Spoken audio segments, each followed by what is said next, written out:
오늘은 몇 가지 짤막 뉴스들을 이렇게 여러 개를 보여드리면서 끝내도록 하겠습니다.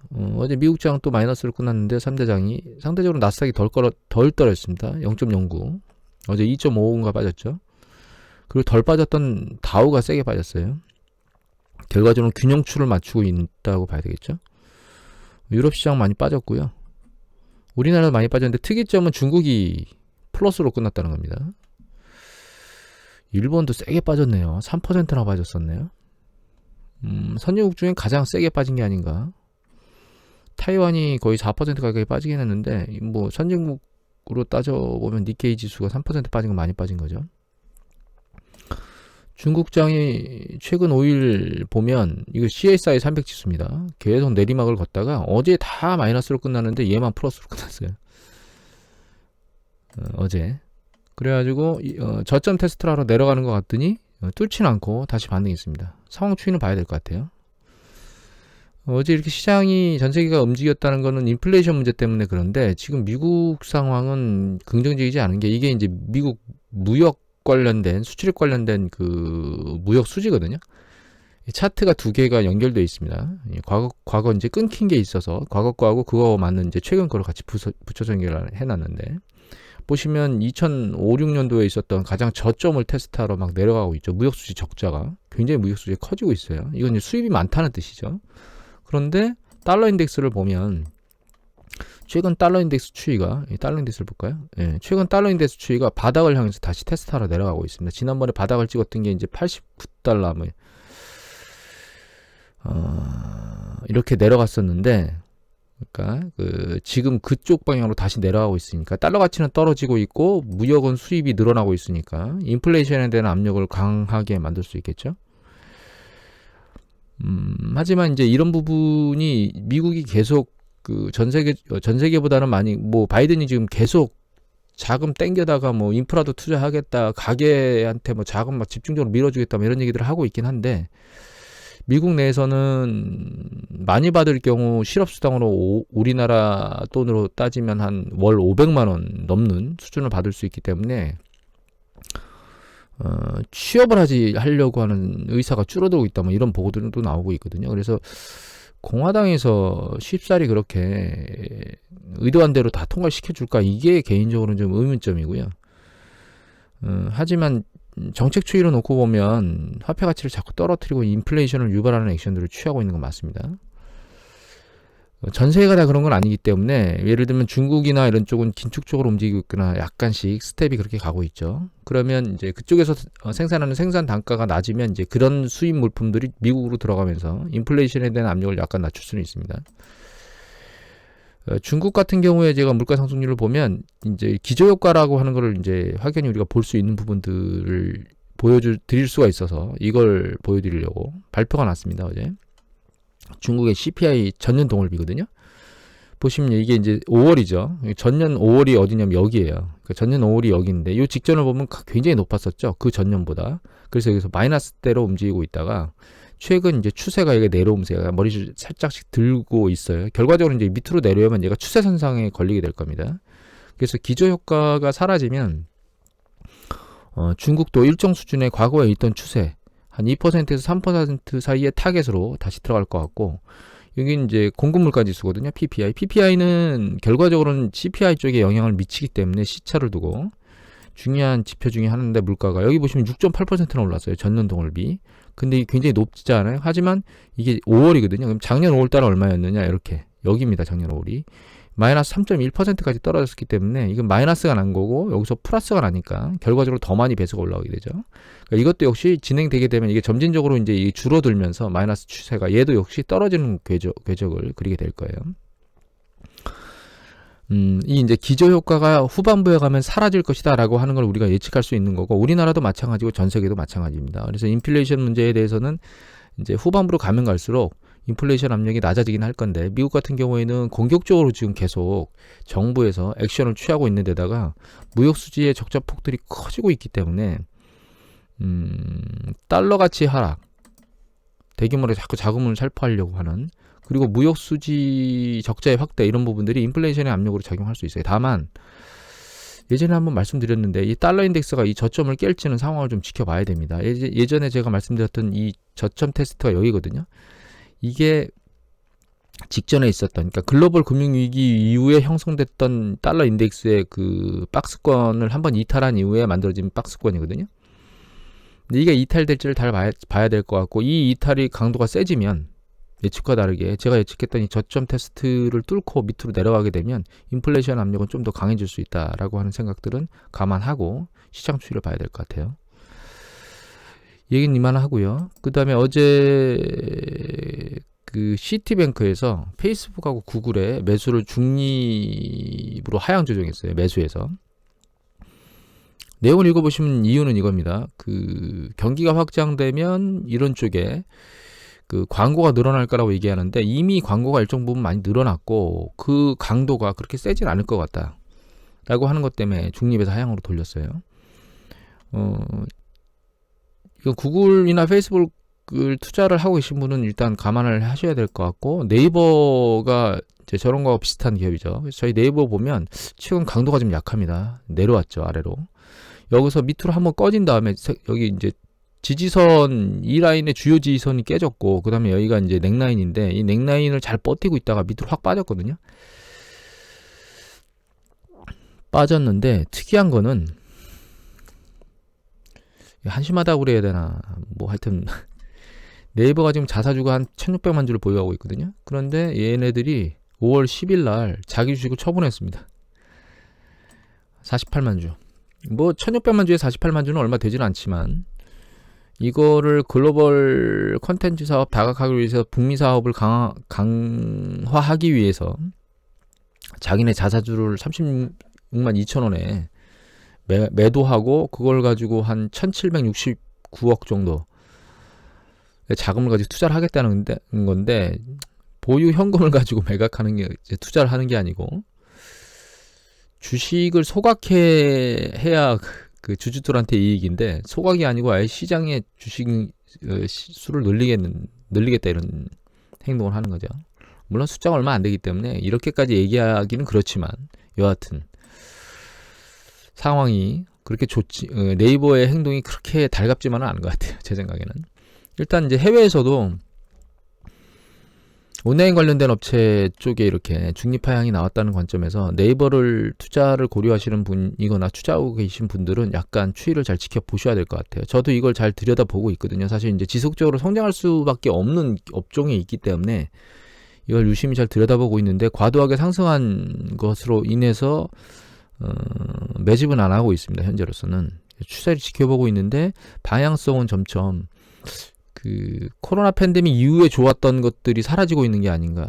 우리 LG화학도 그런 부분이 좀 없지 않아 있었고, CS윈드도 상황 판단이, CS윈드 같은 경우에도 사실 액션 움직임, 주가 움직임 별로인 상황으로 보이는데, 하여튼 우리가 작년에 꽤 세게 올라왔던 주식들에 대해서는 조심스럽게 바라봐야 되는 게 아닌가 이런 생각을 하게 되고요. 비트코인을 잠깐 볼게요. 비트코인 관련된 얘기 중에서 이런 얘기들이 나와요. JP모건에서 뭐라 그랬냐면, 비트코인 지배력이 약화되는 게 버블 붕괴 신호탄이다라고. 여기 보면 뭐 여러 가지 뉴스가 나왔는데 이 뉴스를 낸 곳이 JP모건이에요. 그래서 안에 내용을 들여다보면 이제 비트코인이 전체 그 가상화폐 거래의 한 40%대 되면 붕괴됐었답니다. 2018년도인가? 2017년도인가 그때 붕괴됐었는데, 그런 패턴대로 최근에도 비트코인의 그 시장 점유율이 줄어들고 있답니다. 한 43%까지 줄었다고 얘기를 하고 있는데, 비트코인 추세를 놓고 보면 쭉 올라오다가 일정 부분부터 4월 중반부터 좀 조정을 받고 있고, 사실 작년 이제 올해 3월 이후에 강도가 약해졌거든요. 올라오는 강도가. 머리를 만들고 있는 움직임이 아닌가 이렇게 보일 수도 있어요. 그러니까 이게 이렇게 머리를 만들고 이렇게 추세로 내려갈 수도 있는 가능성을 오픈하고 있다는 뜻입니다. 이더리움은 그 과정에 치고 올라왔고요.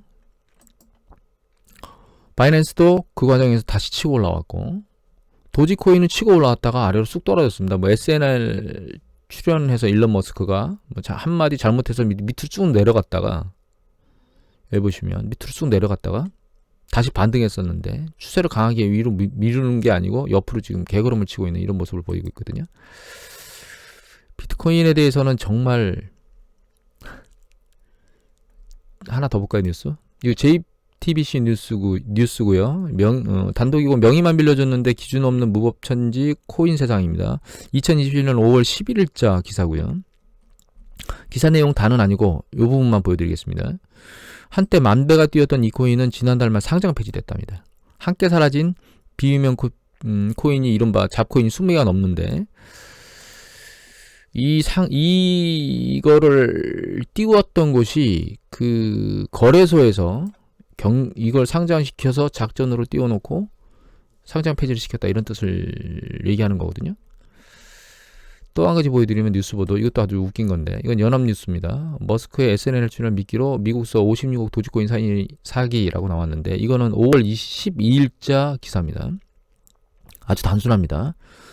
일론 머스크가 나온 걸 동영상을 딱 걸어놓고, 나한테 도지코인 입력하면 보내주면 2배로 돌려줄게, 이렇게 했는데 거기에 속은 사람이 들이 있답니다. 이 2가지 기사를 보면 정말 아사리판입니다, 진짜로.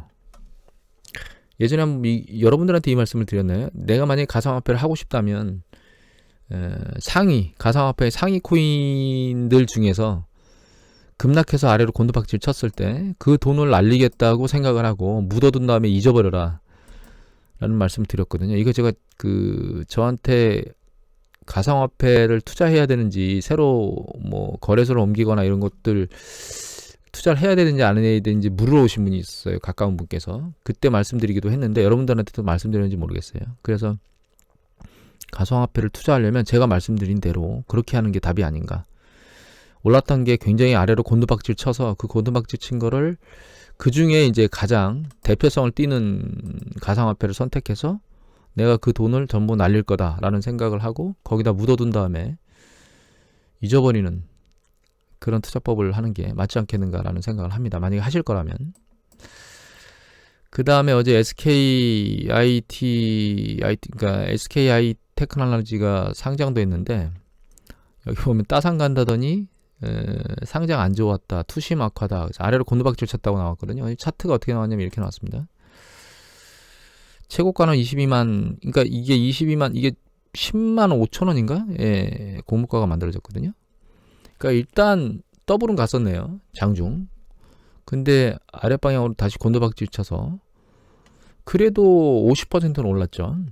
근데 이 얘기는 예전에 드렸던 것 같아요. 여기서 뭐라고 말씀드렸냐면, SK 바이오사이언스를 가지고 말씀드린 적이 있죠. 얘가 상장됐을 때 초반엔 달려들지 마라. 그건 의미가 없다. 이때 달려들지 말고 일단 얘가 상장된 뒤에 일정 수준 아래로 하락하면 그때 매집을 하고 기다려라. 그 다음에 다시 고점을 치고 다시 조정을 받으면 그때 조정받는데 추가로 매집해라. 이런 얘기를 드렸었죠. SK 바이오사이언스를 보면 여기 보시면 거의 19만 원인데 11만 원대까지 내려왔으니까 40% 넘게 폭락했죠. 그리고 이 기업을 내가 오랫동안 들고 있겠다라고 하는 생각을 가진다면 그냥 이 시점에 매집하면 된다는 겁니다. 매집하고 잊어버리고 들고 있는 거죠, 가만히. 그런 행동을 했으면 단기간에 이익을 내는 구조를 가질 수 있겠죠. 이거 SKIT도 마찬가지입니다. 얘도. 처음에 상장될 때 달려드는 행위가 가장 바보 같은 행위예요. 그냥 놔두면 됩니다, 가만히. 놔뒀다가 일정 수준 얘가 조정을 받겠죠. 제 생각에는 최소 조정의 레벨이 30%는 넘어야 됩니다. 최소 30%는 넘어야 되고 40% 정도까지는 근접해야 매집할 수 있는 대상이라고 생각을 하거든요. 근데 이제 그게 공모가하고도 관련이 있어요. 상장했던 거에 비해서 밑으로 내려온 공모가 수준 정도까지 내려오면 그것도 매집할 만한 대상이라고 사실 봐야 됩니다. 왜냐면 공모가는 일정 수준의 그 가능성이 있는 가격을 가지고 공모가가 되기 때문에. 근데 이게 단기적인 가능성이 아니고 중장기적으로 보유를 하면 이 공모가 정도는 충분히 갈 수 있다라고 판단할 수 있어요. 특히 대기업 같은 경우에는.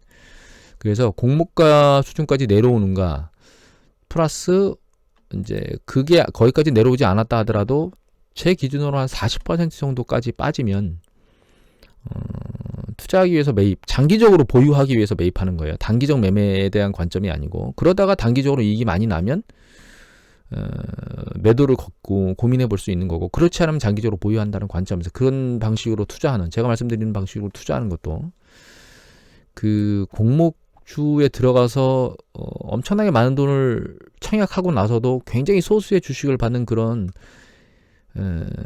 뭐라고 말씀을 드려야 되죠? 너무 노력 대비 그 성과가 없는 그런 행위를 하는 것보다는 훨씬 더 나은 방법이 아닌가 이런 생각을 하거든요.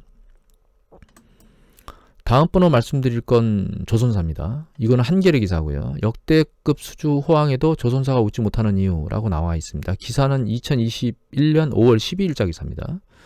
이 내용 중에는 여러 가지 내용이 나와요. 지금 뭐 철판값이라는 것들이 뜨어서 이 재료비가 올라가니까 수익이 줄겠죠.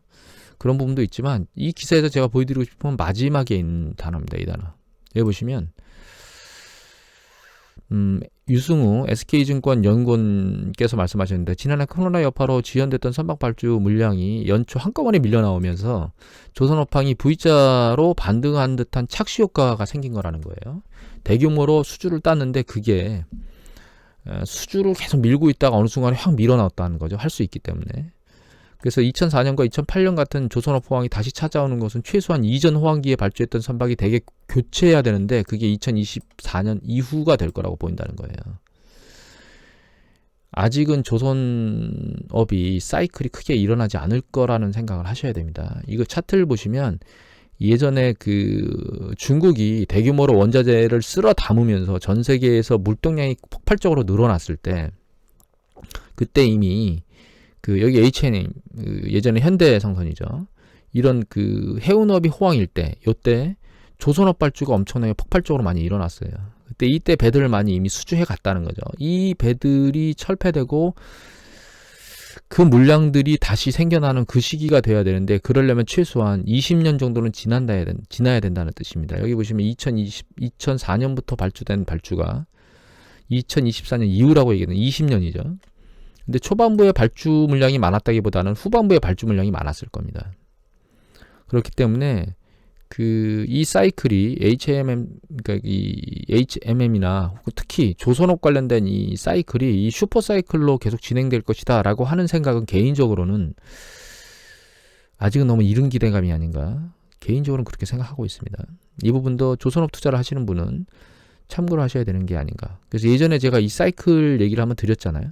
그 사이클로 만들어지려면 좀 시차가 더 기다려져야 되는 게 아닌가라고 하는 부분을 생각하셔야 될 것 같아요. 그리고 얘기가 나온 김에 CS윈드를 한번 보도록 하겠습니다. 제가 이 CS윈드 샀다 팔았다는 얘기를 한번 드렸었잖아요. 최근 패턴을 보면 그렇게 좋은 패턴은 아니에요. 전자공시를 놓고 보면 좋긴 합니다. 여기 보면 계속 단일 판매가 계속 나와요. 판매가.